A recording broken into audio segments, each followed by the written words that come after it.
The Galactic Assembly Hall was larger than any city square on Earth. It floated in open space, held together by ancient gravity systems that no one alive truly understood anymore. Thousands of species gathered there, each seated in sections designed for their bodies. Some tall and thin, some wide and low, some suspended in liquid, others wrapped in controlled atmospheres. Lights from distant stars shone through the transparent dome above, giving the hall a cold, endless feeling. Humanity sat near the outer ring. That alone said enough. Humans were new, not newborn, but not respected either. To most of the galaxy, humans were clever animals who had learned to leave their planet early. They were adaptable, noisy, emotional, and strangely persistent, but not powerful, not important, at least not yet. Ethan Hale sat in the human delegation row, hands resting on his knees, back straight the way he had been taught. He wore the standard diplomatic uniform, dark blue and plain. No weapons, no symbols of rank. He wasn't a general or a politician. He was a systems analyst, pulled into the delegation because he had a talent for understanding alien protocols and finding problems others missed. Right now, he wished he was anywhere else. The session was supposed to be simple: humanity's status review, trade permissions, travel limitations, the usual slow crawl toward partial acceptance. Ethan had read the briefing documents 3 times. Nothing about this moment should have been dramatic. Then the temperature in the hall changed, not physically, emotionally. A ripple passed through the assembly. Conversation stopped, translators hummed as thousands of heads turned toward the central floor. Someone had stepped forward. She was tall, even by human standards, with smooth, dark armor that looked grown rather than built. Her skin was a deep shade of blue-black, reflecting the starlight like polished stone. 4 golden eyes scanned the room calmly. Her presence pressed down on the hall like weight. Ethan didn't need the translator to know who she was. Everyone knew her species. They were one of the oldest warrior civilizations still active. Not conquerors, not destroyers, but when they fought, wars ended. Entire empires had collapsed simply because these beings chose a side.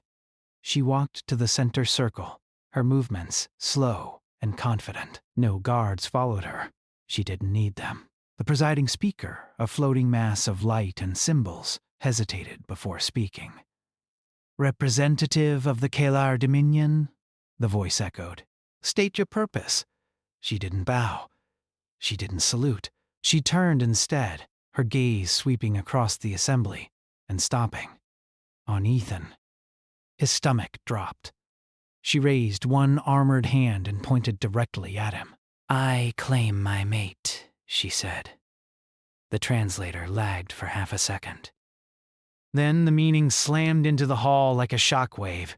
Gasps, hissing sounds, sharp clicks of alarm. Entire delegations stood or recoiled.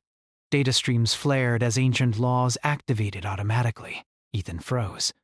The woman's voice remained calm, steady, and clear. "I, Vialira of the Kalar Dominion, declare Ethan Hale of humanity my chosen mate. By right of bond and challenge I stand with him. Any who oppose this union oppose me." Silence. Not polite silence. Terrified silence. Ethan felt every eye in the galaxy turn toward him. His heart hammered so hard he could hear it in his ears. He looked to his left, then right. Human diplomats stared back at him in disbelief. Someone mouthed his name. He had never seen this alien before. He was sure of that. The presiding speaker flickered wildly. "Representative Vialira, this declaration, this is a public assembly. Such a claim carries—" "I am aware," Vialira said. "That is why I make it here." A murmur rose across the hall. Mate bonds among her species were not private matters. They were rare, powerful, and absolute. A declared mate gained protection, status, and shared enemies. Ancient laws recognized the bond as equal to a military alliance. Ethan stood slowly, legs stiff. "This has to be a mistake," he said, his voice sounding small even to himself. "I don't know you. I didn't agree to." Valeera turned to face him fully. Her eyes softened. "I know you," she said. "You do not yet know me. That does not matter."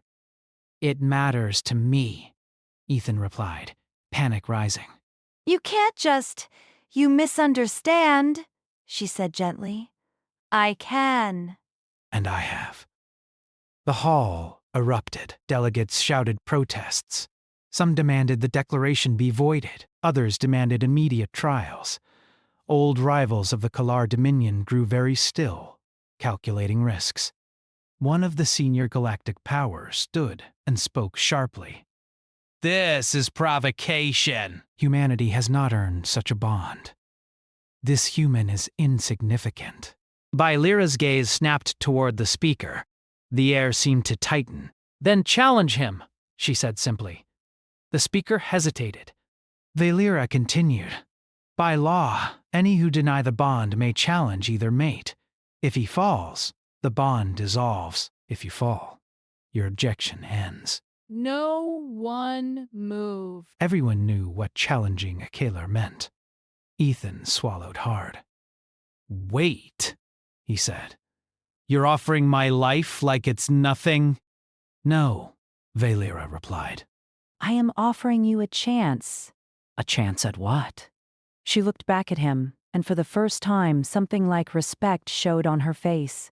A chance to show the galaxy what humans truly are. The presiding speaker struggled to regain control. "This assembly will recess while legal verification occurs. No challenges may be issued until confirmation." "Too late," Valeera said. Golden symbols flared in the air above them. Ancient code. Binding code. The bond was recognized. Ethan felt something shift. Not inside his body, but around his existence. Like the galaxy had just rewritten his name in permanent ink. The recess was called in chaos. As delegations withdrew, whispers spread faster than any signal. Some laughed, calling it a joke. Others called it a threat. A few watched Ethan with new, careful eyes. Valeera remained where she was. Ethan stood there too, unsure whether to sit, run, or faint. Finally, when the hall had mostly emptied, she stepped closer. Up close, she was even more imposing, but her voice was quiet. "You are afraid," she said. "Yes," Ethan replied honestly. "That feels like a reasonable reaction." She tilted her head slightly. "You do not hide it." "I don't know how," he said.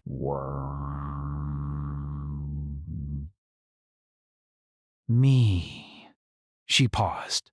"Because when the galaxy watched humanity," she said, "most saw noise, violence, weakness. You saw systems, balance, consequences." Ethan frowned. "You've been watching me?" "For years," she answered. "Your analyses?" Your quiet objections? Your refusal to lie when lying was easier? "That's not mate-worthy," he said weakly. "To us," she said, "it is rare." He let out a shaky breath. "You just made me the most targeted human alive." "Yes," she agreed, "and the most protected. That's not comforting." She almost smiled. "Get used to discomfort, Ethan Hale," Valeera said. "The galaxy has noticed you now." Far above them, beyond the hall.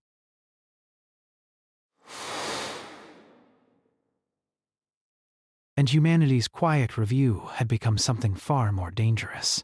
The human delegation quarters were quiet in a way that made Ethan uneasy. The walls were smooth and white, softly lit, designed to calm nervous species. It was not working. Ethan sat at a narrow table, hands wrapped around a cup he had forgotten to drink from. Outside the wide window, stars drifted past as the assembly stations slowly rotated. Somewhere out there, messages were spreading across the galaxy, carrying his name with them. Valeera stood near the door, motionless, as if guarding it by instinct. You don't have to stand there, Ethan said at last. I do, she replied. That's not comforting. It is not meant to be. Ethan let out a tired breath and rubbed his face. So let me understand this. Because you publicly declared me your mate, half the galaxy can now legally challenge me, attack me, or try to make an example out of me. Yes. And the other half can't touch me without starting a war. Yes. And you think this is fine? It is acceptable, Ethan stared at her. You nearly caused a galactic crisis. I caused one, she corrected calmly. He laughed once, sharp and disbelieving. Great. That's just great. Outside the room, human diplomats argued in low voices. Some were angry, some were terrified. Some were already thinking about how to use this situation to humanity's advantage. Ethan knew the type. What happens now? He asked. Now, Valeera said, the galaxy decides whether you are weak. I am weak, Ethan said immediately. I don't fight. I don't command fleets. I analyze spreadsheets and systems. That is why they will fail, she said. He looked up. What? Those who challenge you expect a certain kind of response, Valeera continued. Strength, violence, pride. You offer none of these in the way they understand. That sounds like a bad thing. It is deadly, she said. Ethan opened his mouth to argue, but the room lights shifted color, signaling an incoming priority transmission. A human aide stepped inside, face pale. Ethan, she said, ignoring Valeera entirely, you're going to want to hear this. The display wall activated. Symbols appeared, then resolved into translated text.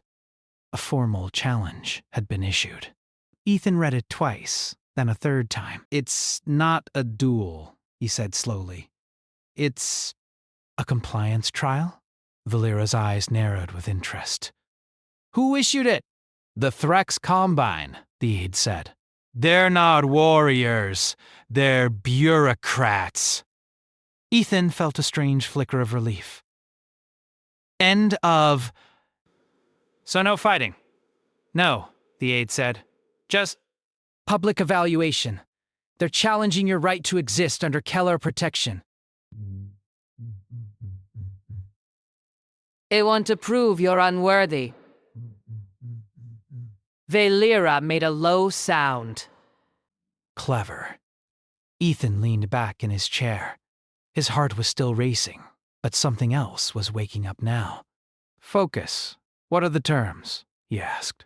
The aide hesitated. You have to justify your value. As a mate. As a species. In front of an arbitration council. Ethan nodded, slowly. When? Tomorrow. The aide left them alone. Silence filled the room again. Valeera watched him carefully. You are calm. I'm terrified, Ethan said. But this is something I can handle. How? Because they picked the wrong battlefield. She tilted her head. Explain. They think worth is measured by power, he said. By dominance, by history. Humans lose that comparison every time. Yes. So I won't argue worth, Ethan continued. I'll argue necessity. Valeera's eyes brightened slightly. The next day, the arbitration chamber was full. Not physically. Most participants attended through projection, but the pressure was real. The Threx Combine appeared as a cluster of shifting symbols, their voices layered and sharp. Ethan Hale, they said. You stand accused of false elevation. You claim bond with a Kaler. You offer nothing in return? Ethan stood alone at the center platform. Valera stood behind him, silent, unmoving. I don't claim anything, Ethan said simply. She chose me. That does not answer the charge. No, Ethan agreed. So let me answer a different question. What does the galaxy need? The Threx symbols flickered. This is irrelevant. It isn't, Ethan said. Your systems are breaking. A ripple passed through the observers. Trade routes are unstable, Ethan continued. Alliances last decades at most. Conflicts repeat. You manage symptoms, not causes. You presume much? The Threx replied. I analyze patterns, Ethan said. Humans are good at that. We survive on unstable worlds. We adapt because we have to. You are replaceable. So are you, Ethan said calmly. That's the problem. The chamber grew quiet. You want worth, Ethan continued. Humans don't offer domination. We offer correction. We find the cracks before systems collapse. We fix things that shouldn't work anymore.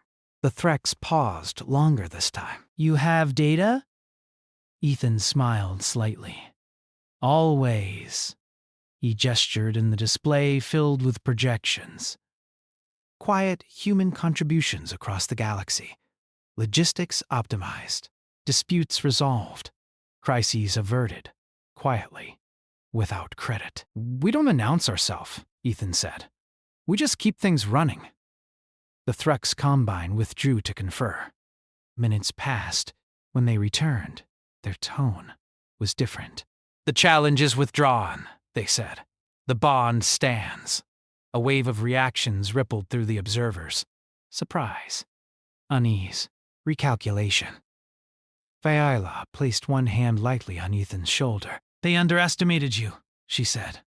They underestimated humans, Ethan replied. As they left the chamber, new messages were already arriving. More challenges. Different kinds. Some subtle, some dangerous. Valera looked down at him. They will not. Stop. Ethan nodded. I know. Do you regret this bond? She asked quietly. He thought about it. No, he said. But I'd like a say next time. She almost smiled again. Far across the station, unseen fleets adjusted their courses. The galaxy was learning. And it was not comfortable with the lesson. The galaxy did not react loudly at first. That worried Ethan more than open anger ever could. After the arbitration ended, the station returned to routine on the surface. Ships arrived and departed. Delegations met behind closed doors. Public channels spoke of calm, balance, and lawful process. But beneath that calm, patterns shifted. Ethan noticed them immediately. He sat in the human operations room, surrounded by screens filled with numbers and movement lines. Trade flows slowed in small but deliberate ways. Shipping insurance costs for human vessels quietly increased. Supply routes that had always been open suddenly required new permissions. Pressure without fingerprints, Ethan murmured. Viola stood beside him, arms crossed. They are avoiding open challenge. Because open challenge failed, Ethan said. So now they're testing us indirectly. Human officials moved back and forth behind them, tense but controlled. Humanity was not panicking. That alone confused other species. Most civilizations reacted loudly when threatened. Humans went quiet. They think they're squeezing us, one diplomat said. But they're doing it carefully. Carefully means fear, Ethan replied. News arrived in fragments. A human freighter delayed for inspection. A research team denied landing rights. A colony's supply contract canceled, with no explanation. None of it broke galactic law. All of it sent a message. Valera watched the data streams with growing interest. They are coordinated. Yes, Ethan said. Which means they're talking to each other. And you? Ethan leaned back. I'm listening. He sent quiet instructions across human channels, nothing dramatic, no speeches. Just small shifts, rerouted shipments. Alternative suppliers! Backup plans activated! Humans had learned long ago not to rely on a single system. Within days, the pressure stopped increasing. That confused the galaxy. Some powers pushed harder, expecting collapse. Instead, human trade flows stabilized in unexpected ways. Goods arrived through routes no one had bothered to monitor. Human-built logistics software began spreading quietly, as other species borrowed it to fix their own shortages. "They're using us to solve the problem they created," a human aide said in disbelief. Ethan smiled faintly. "That's what we do." But the galaxy was not done. The next challenge came without warning. It was not legal. It was not public. It was quiet sabotage. A human research station on the edge of shared space went dark. Communications cut. Automated distress beacons silenced. When the report reached Ethan, he felt a cold weight settle in his chest. "That's not pressure," he said. "That's a message." Valera's posture changed instantly. "Who?" "Unknown," a security officer said. "No signatures. No fleet movement detected." "They want deniability?" Valera said flatly. Ethan stood. "Then they want us to react badly." Human leadership gathered within minutes, the room filled with controlled anger. "They crossed a line," one officer said. "We should—" "No," Ethan interrupted. "That's what they want." Valera turned toward him sharply. "A response is required." "Yes," Ethan agreed, "but not the one they expect." He brought up a map of the region. "The station wasn't attacked by force. It was isolated." Cut off. Slow suffocation, Valera said. "Cruel.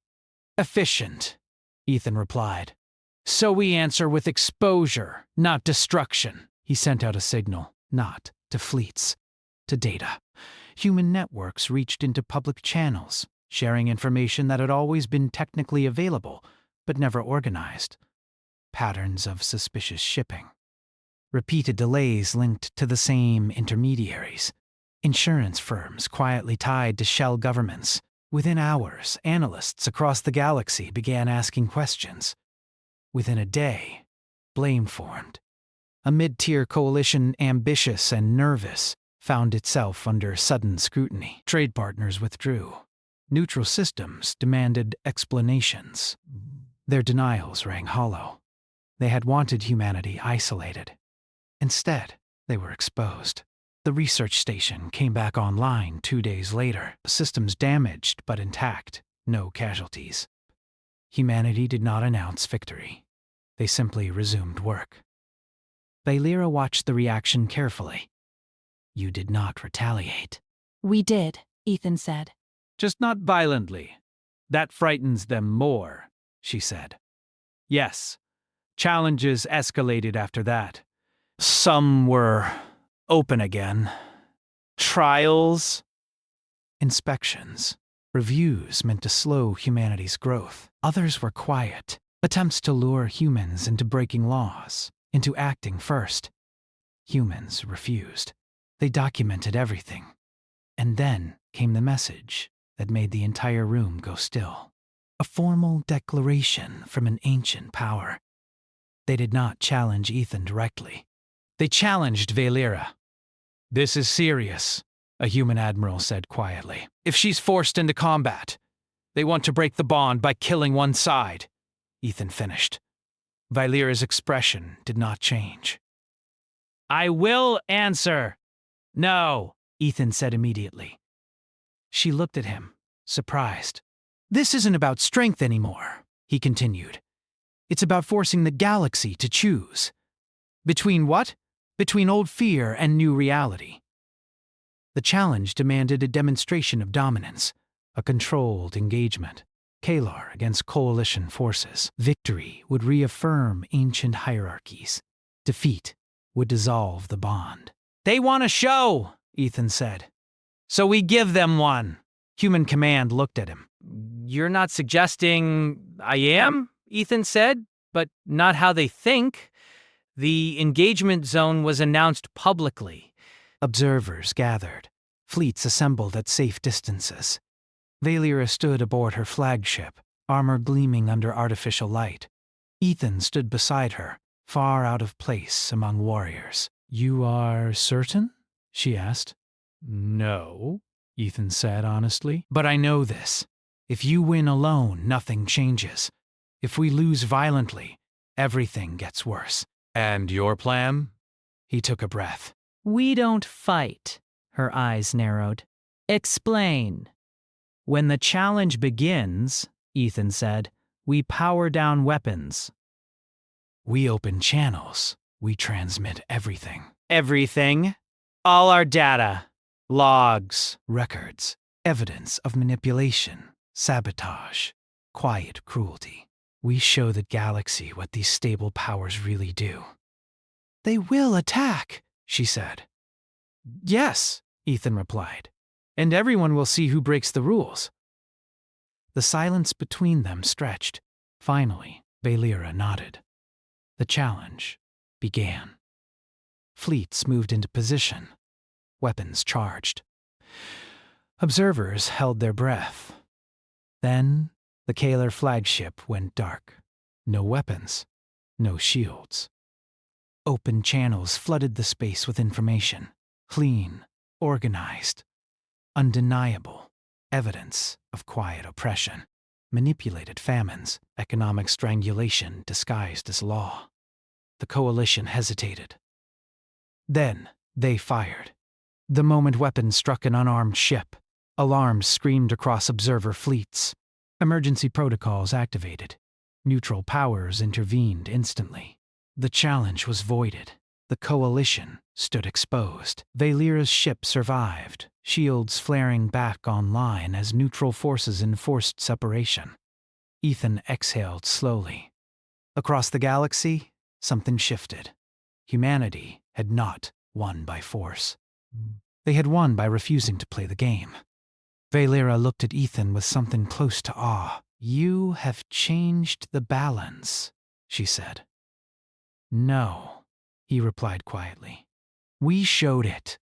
And the galaxy, watching, realized this was no longer just about a bond. It was about a species that could not be controlled the old way. The galaxy did not calm down after the failed challenge. It reorganized. Old powers met in quiet systems, far from public channels. Fleets did not move openly anymore, but supply lines did. Votes were delayed. Committees formed that never had before. New rules were proposed, then rewritten, then delayed again. Everything slowed. To most species, this felt like stability returning. To Ethan, it felt like a storm holding its breath. He sat in a small briefing room aboard the human coordination ship, staring at a projection of trade routes. Lines flickered as data updated in real time. The patterns were subtle, but they were there. "They're not attacking us," he said quietly. "They're isolating us from decision-making." A human strategist nodded. "We're being invited to fewer councils, excluded from closed sessions. Our access isn't blocked, just limited." Valera stood nearby, silent, her presence filling the room even when she said nothing. Since the public challenge, her species had grown cautious. Other Kalar leaders supported her bond, but they were watching closely. Even warriors respected consequences. "They fear influence more than force," she said at last. "Yes," Ethan replied, "because force can be measured." "Influence can't." Humanity was still trading, still traveling, still technically free. But every major galactic decision was being made just a little further away from them. "They want us quiet," a diplomat said. Useful, but silent. Ethan leaned back. "Then we won't be quiet." The response he planned was not dramatic. No speeches, no threats, no fleets. It started with invitations. Human representatives began hosting open forums. Nothing official, just discussions about logistics, disaster response, medical coordination, and infrastructure repair. Topics everyone struggled with, especially smaller species. At first, attendance was low. Then, it grew. Human engineers shared tools. Human analysts shared models.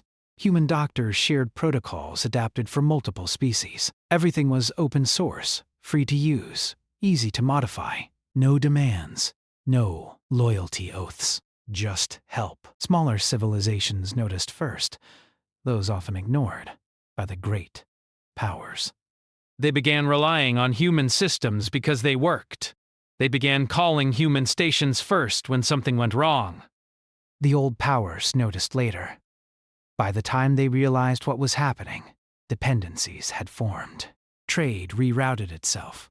Emergency response chains now included humans by default. Even species that disliked humanity found their own people asking quietly why humans were no longer invited to meetings.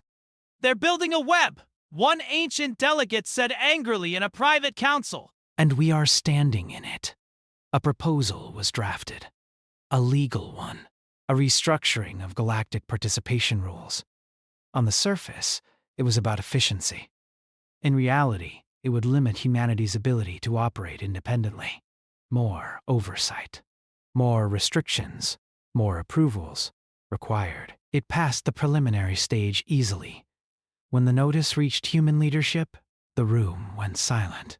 "This is slow suffocation," an admiral said. The Lyra looked at Ethan. They are learning. Yes, Ethan said, so we have to teach faster. The final vote was scheduled weeks away. Plenty of time. Ethan requested a single appearance before the full assembly, not as a defendant, as a contributor. The request caused confusion, but it could not be denied without drawing attention. The rules were still the rules. The day of the session, the hall was full again, not tense like before. Curious. Ethan stood alone at the center platform. Belyra watched from the side, her posture relaxed but alert. "I won't take much of your time," Ethan said, his voice steady. "I know you're busy deciding the future." Some delegates shifted uncomfortably. "I'm not here to argue the proposal," he continued. "You'll vote how you vote. I just want to share information." He gestured, the display filled with data, not human data alone. Reports from dozens of species. Emergency response times. Resource distribution graphs. Medical recovery statistics. "These are outcomes from the last standard cycle," Ethan said. "Notice something?"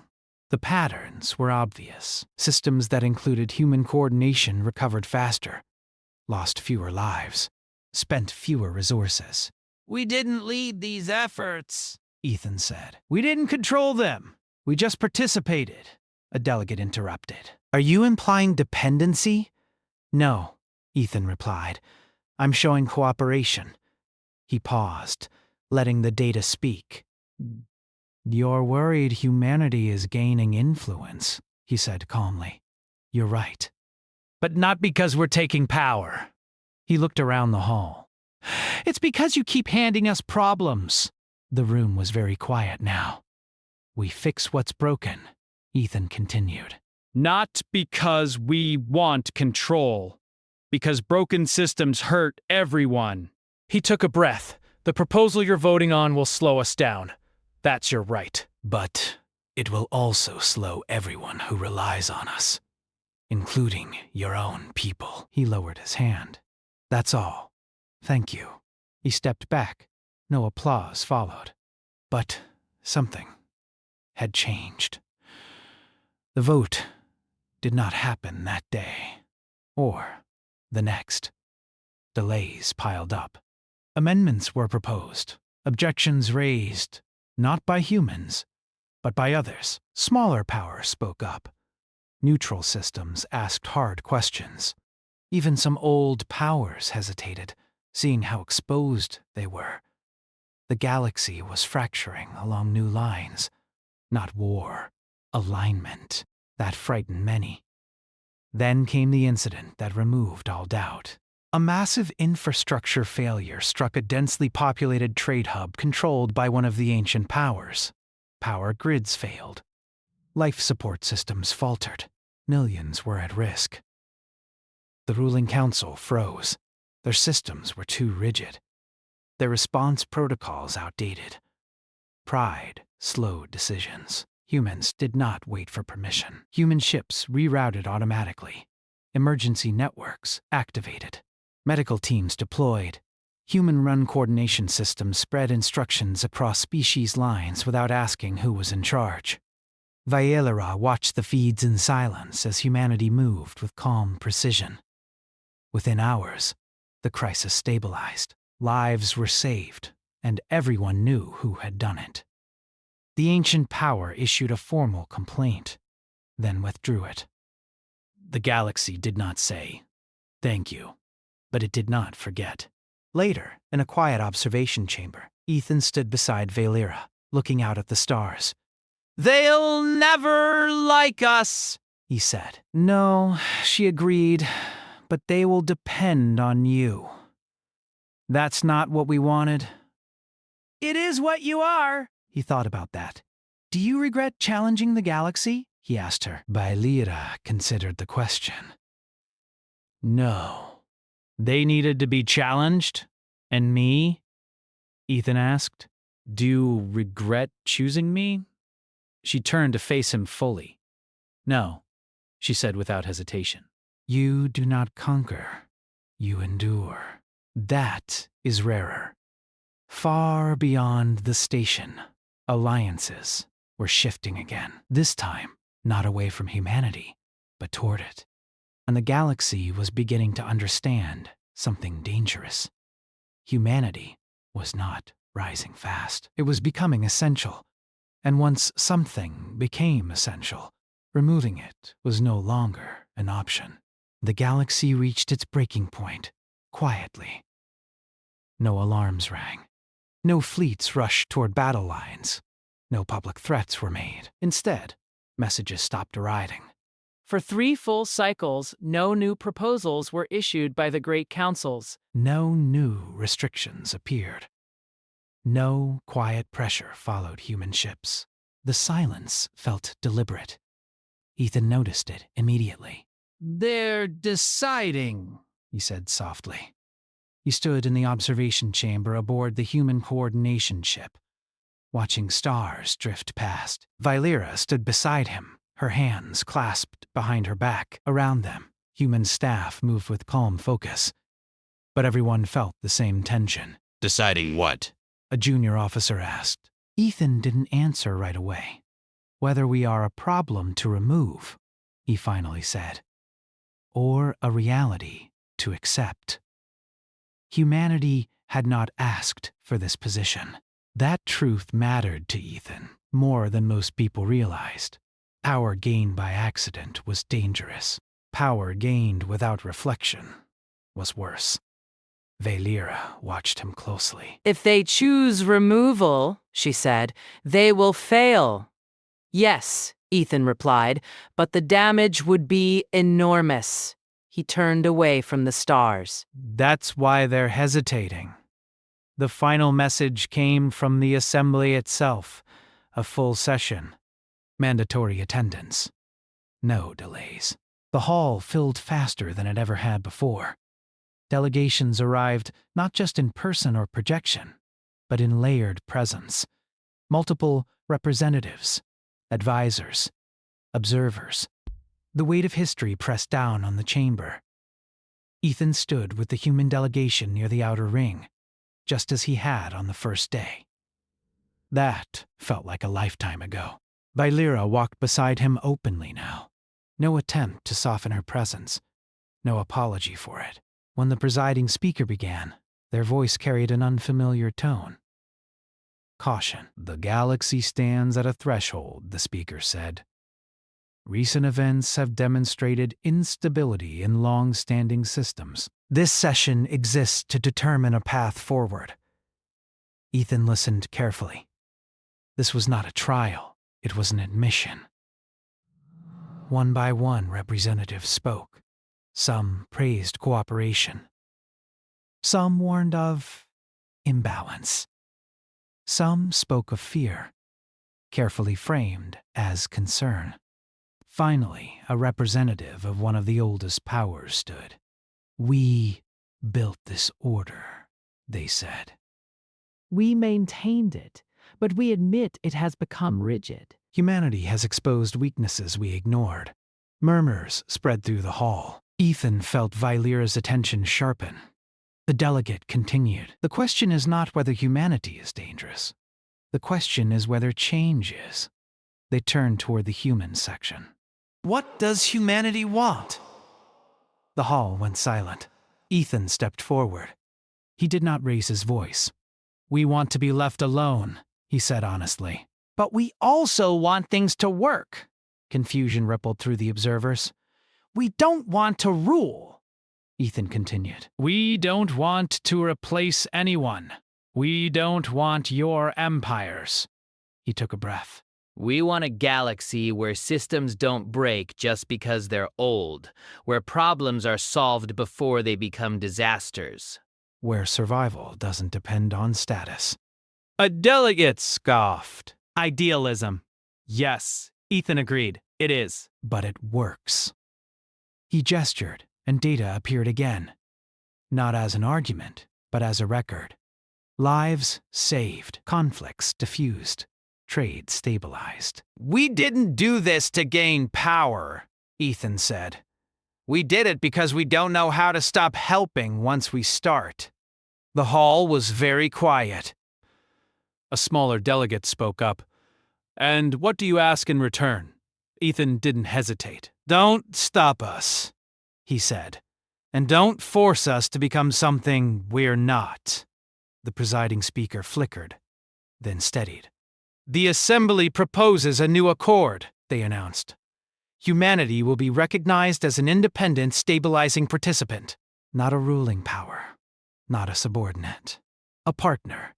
The words echoed. Gasps followed. Some delegates protested immediately. Others looked relieved. A few simply looked tired. The vote followed. It was not unanimous. But it passed. Humanity was no longer on the edge of the galaxy's systems. It was inside them. Afterward, the hall slowly emptied. Conversations resumed in low tones. Plans began forming. Ethan felt something loosen inside his chest for the first time in a long while. Vylera stood beside him, her gaze distant. "You have changed everything," she said quietly. "No," Ethan replied. "We just stopped pretending things were fine." They left the hall together. Later, aboard the ship, the atmosphere was subdued but warm. No celebration, just quiet understanding. Humanity had crossed a line. Not into dominance, into responsibility. Ethan stood alone in the observation chamber when Vylera joined him. "The bond remains?" she said. "Yes," Ethan replied. "It does." She studied him. "Do you understand why I chose you now?" He thought about it. "Because I wouldn't enjoy this," he said. "Because I'd question it. Because I'd worry about the cost." She nodded. Power that is feared seeks more power. Power that is questioned limits itself. They stood in silence for a long moment. "What happens next?" Ethan asked. "The galaxy will test you," she said. "Again and again." He smiled faintly. "That's fine." Vylera looked at him with something like pride. Far beyond the ship, signals spread. New agreements.